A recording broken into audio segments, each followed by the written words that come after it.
Nosaltres vam començar la migració primer a València. Va començar la migració als finals de 40. I a Terrassa vam arribar més o menys al començament dels 50. Ja vam arribar a Terrassa. Però nosaltres veníem de València. I què recorda de la postguerra? Mira, la postguerra, tantes i tantes coses. La gran majoria negatives, perquè estàvem represaliats, com ja us he dit. Els meus pares, el meu pare era una persona que era oficial de l'exèrcit republicà i per tant era una persona que era molt perseguida. Per això vaig marxar del poble, no? Perquè el meu pare cada 15 dies es tenia de presentar al quartel de la Guàrdia Civil i llavors cada 15 dies li donaven una pallissa, així, tal com sona. I llavors va arribar el moment en què això no es podia aguantar, no? I la meva mare, que la veieu aquí, doncs és la Francisca. Penseu que passen tants anys i encara m'emociono, no? És difícil recordar per mi tot això, no? Perdona una miqueta, no? Però llavors va arribar el moment en què la mama va prendre la decisió de dir hem de marxar, marxem d'aquí perquè si no acabarem amb tu, no? I llavors és per això que ens vam anar a València. Va ser el primer salt.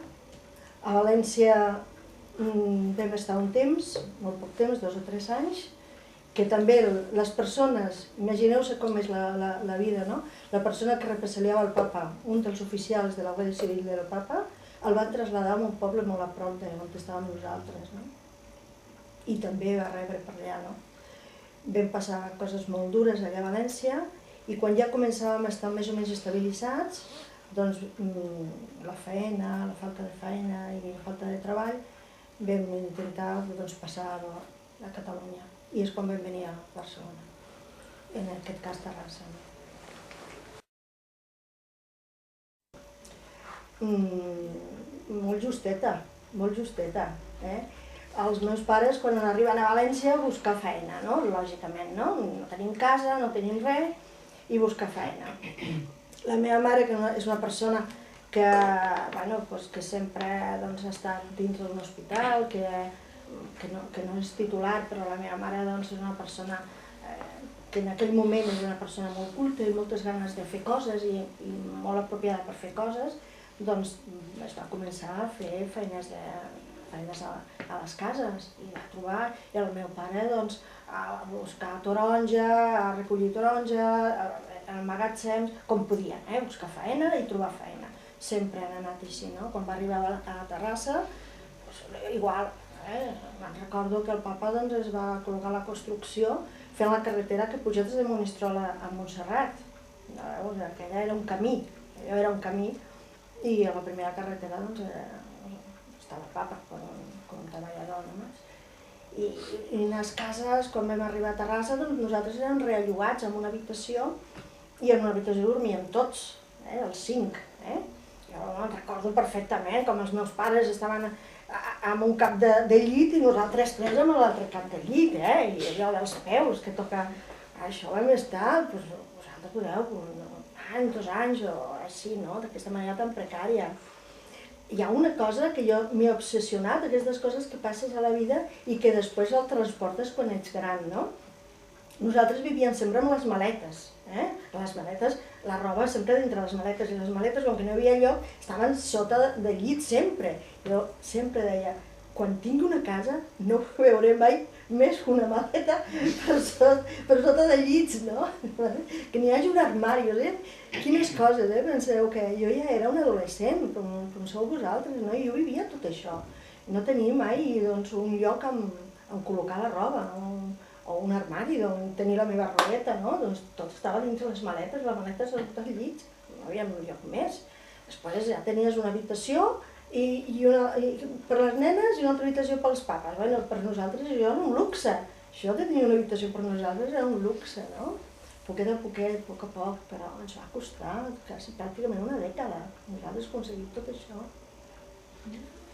Com era la ciutat quan vostè va arribar a Terrassa? És un poble. Diuen que Terrassa és un poble, era molt poble. Era un poble industrial, era una ciutat totalment industrial. Ara quan jo faig un recorregut per Terrassa i dic, ai, aquí estava aquesta empresa, i aquesta fàbrica, i aquest textil, i aquesta filatura. I ara tots són pisos, no? Ara són tots pisos, no? Doncs era això, era una ciutat totalment industrial, en què, bueno, era una mica fosca, no era tan oberta.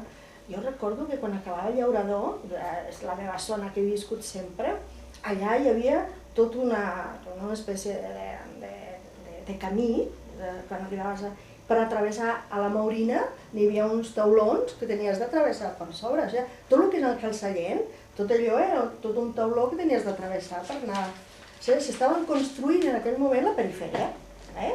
Doncs tots els barris, el barri de la Maurina s'estava construint, no sé, que els pisos de Vitassa, per anar-hi, el que acaba en Llaurador, que són aquells pisos de Vitassa, si els coneixeu una mica, doncs es van acabar quan jo em vaig casar, imagineu-se, no? Vull dir que jo ja tenia 20 i tants anys quan es va acabar això, no? S'estaven construint. I en quines condicions vivien els treballadors a Terrassa? Doncs imagineu-se que més o més és la nostra figura, no? Treballant i buscant feina i intentant sortir-nos, no? La meva mare, i podeu pensar que uns tenien més sort i uns altres, segons el lloc de treball que agafàvem, però els treballadors érem així, no?